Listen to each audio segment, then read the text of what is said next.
It's easy to hear your favorite artist on WFPK from wherever you are. Listen on your smart speaker, live stream from our website at WFPK.org from Louisville Public Media.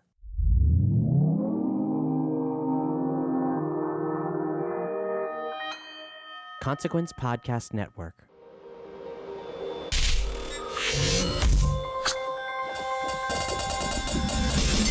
Welcome to another edition of Kyle Meredith with the interview series presented by WFPK at WFPK.org, Consequence of Sound, and the Consequence Podcast Network. Thank you so much, as always, for making your way here, checking out this episode and series. If you're not already subscribed, what better time to do it than right now? We put out brand new interviews 3 times a week, every Monday, Wednesday, and Friday. So it's a great way to keep up with your favorite artists, discover some new ones, know what's happening in the music world, talk about places like Spotify, iTunes, Apple Podcast, Acast, YouTube for the video versions, or anywhere you get your podcast from. Just subscribe to Kyle Meredith with. And that's me. I'm Kyle Meredith. Today I'm talking with Damon Johnson. We're going to be discussing a brand new solo record called Battle Lessons. It finds the former Alice Cooper and Thin Lizzy member recounting his past with some really big rock sounds. And Damon's going to talk about embracing that past in this set's music and the puzzle of songwriting. Also, if you remember, before he was in those bands back in the 90s, he was in Brother Kane. Now, Brother Kane, sort of famous for being on the soundtrack to the Halloween movie, The Curse of Michael Meyers. So I want to hear about the impact that had on his career. And he's also going to tell us about his love, as we talk about music videos, Guns N' Roses Estranged, that came out on the Use Your Illusions. So let's get into it and discuss this record, Battle Lessons. It's Kyle Meredith with Damon Johnson. Kyle, hey man, I'm doing really great. Well, man, I want to throw you a big congratulations on Battle Lessons. What a big, powerful record that you've done here. I mean, it's some seriously great music going on. And I thought I'd start, with that title track. It sort of picks up the story of the last few years. Why was it important to tell this part of the story? Thank you so much, Kyle. Battle Lessons, the song, started out with a riff that my old friend and collaborator Jim Troglin showed up with. And I liked it immediately because it sounded like The Trooper by Iron Maiden. But I didn't like it immediately because it sounded so much like Iron Maiden. And so credit to Jim as he stuck with it. Over the course of 2 or 3 writing sessions, he would keep bringing that musical idea up. And just out of the blue one day, I sang that lyric, "When we were young, nothing to lose. We were invincible. Now take a look at you." I didn't know immediately what that meant.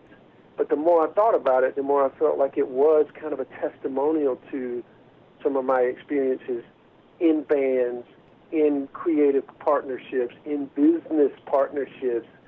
It is fraught with peaks and valleys, So, maybe not the sexiest content to write a rock song about, but I was really thrilled when I started letting friends and family hear the song. They just felt like it could be about any relationship. And that's the great thing about music, man. People can make it work for whatever speaks to their needs or their experiences. Because at the end of the day, man, all these songs are just therapy for me. They're just me trying to make sense of the world or my past or, the things I'm trying to work out. So it's the most rewarding component of being a songwriter. Yeah. You mentioned, also not liking it because it sounded like something else. I had wondered about, if you hear certain DNA, because, of the worlds you have been in for over the past decade, more than a decade, but, talking about Thin Lizzy and Alice Cooper and all of that, like, do you hear any DNA in these songs and purposely kind of push that off for this to be something new? That's a great question. And what I would say to that is I have learned really to embrace that rather than guard against it. I remember being in bands when I was younger and first starting to write songs or work on songs. It would always be someone in the room that would immediately be critical and say, "Oh, that riff sounds too much like Van Halen," or "Oh, that lyric sounds like the second verse from this Led Zeppelin song." And I've learned through the years, Kyle, that you have to wait. You just have to wait and let the song develop. It's never going to end up the way that it starts. It's going to go through so many changes and filters and evolutions and edits. And that is the incredible, I guess, power, for lack of a better word, that experience has brought to my songwriting. Songwriting used to be a chore for me. It used to feel like work, and it just doesn't feel that way anymore, man. It's a puzzle. It's as much fun as sitting down with a crossword puzzle, and you just figure it out. And, you know, I think that's why Battle Lessons as an album is informed with so many great riffs, so much tempo.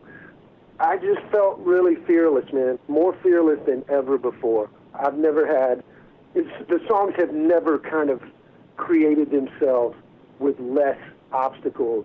I just feel like I've set the bar really high now, man. It's going to be tough to top this record.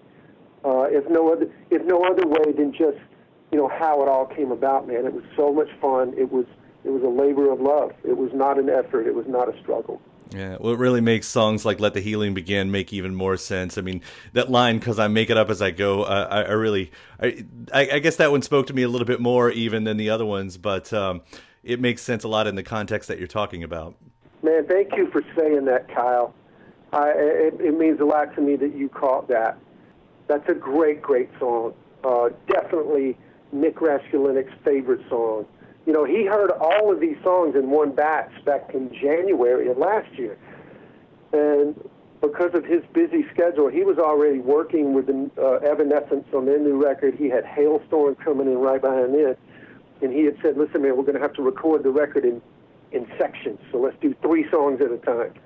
So that very first session of 3 songs, he picked Battle Lessons, Can't Clap Any Louder, Let the Healing Begin.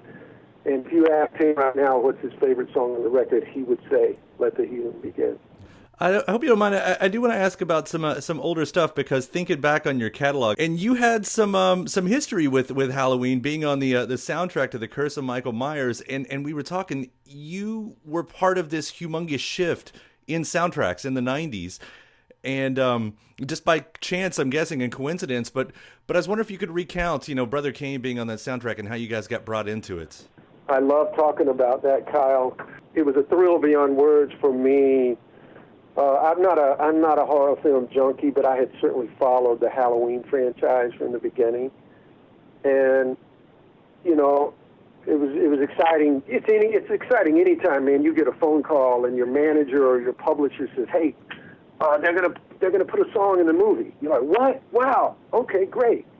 But what an experience to go to the theater with my wife, sit down and watch the film, and, you know, you could hear some of our songs, you know, throughout the film, kind of like as background noise, or, you know, somebody's driving and having a conversation, you could hear it on the radio. But, man, that final scene as it starts to fade out, and they roll the credits, and then Full Shine On comes blasting through those speakers in the movie theater. Kyle, I will never forget that as long as I live. It gives me goosebumps right now, man. What an experience. I've gotten so much mileage out of that, man. Even my kids, I remember just a couple years ago, my teenage son, he called me and goes, "Dad, my buddies called me. They're watching these old movies, and they're freaking out because they heard a brother." You know, they heard your song at the end of the movie. That's fun stuff. It's got to be interesting as a songwriter to have your music kind of recontextualized within something like that, because we build, you know, that relationship between images and music is even stronger than just the music on its own, you know, to have that kind of relationship. I mean, what's that like as a songwriter? I think a lot of us as artists, I do think we see things visually in our minds, you know. You know, if I had the resources, there's no question, Kyle, that I would want to make a video for every single song on this record. Because when I listen back to the music and revisit the lyrics, you know, I'm seeing stories, I'm seeing characters, I'm seeing landscapes. It would just be great, man, to do that. I remember before Brother Kane even started, I was really obsessed with those Guns N' Roses records, the Use Your Illusion, you know, those 2 albums. And, man, it just felt like they were making a video for every song, and it was so great. And my favorite song from that album was the song called Estranged. and it's the one where, Axl's out on this giant, look like an oil tanker, and then he dives into the ocean and he's swimming with these dolphins. It just makes your mind, it just takes you away, man. It's escapism. It's beauty and art, and then you try to connect, well, what does he mean? And what does that scene have to do with that line in the song? It's like reading a great piece of literature, So that's what these little 3-minute, 45-second songs on my new record feel like. I would love to make videos for them. And who knows, man? Maybe one of these songs will wind up in a film or a TV show. That would be a thrill. Yeah, well, it's great stuff that you've done. Once again, congratulations on Battle Lessons. I've enjoyed it so much listening to this, man. It's great been talking to you too. Thanks for taking the time. Kyle, all the best, man. I hope we can see each other in person really soon, man. Can't wait to take these songs on the road and get on a stage somewhere very soon. Absolutely. Take care, man. We'll see you. All right, man, you too. All the best. My thanks, Damon Johnson. The new record is called Battle Lessons. Thanks to you, again, for checking out this episode. Subscribe. Why not? Subscribe right now to keep up with your favorite artist. iTunes, Apple Podcasts, Spotify, Acast, YouTube. Anywhere you get your favorite podcast from, you can subscribe to Kyle Meredith with. Afterward, head over to WFPK.org. That's where I do a show Monday through Friday, 6 p.m. Eastern. It's an hour full of song premieres, music news, anniversary spins, bonus interviews, and really fun themes. Again, Monday through Friday, starting at 6 p.m. Eastern at WFPK.org. Consequence of Sound, they've got your music and film news. You can also find me on the social media spots, Facebook, Instagram, Twitter, all three of them at Kyle Meredith. I'm also over on TikTok at Kyle Meredith81. Hope you like and follow along, and make sure to say hi when you do. That does it for another edition. I'm Kyle Meredith. I'll see you next time.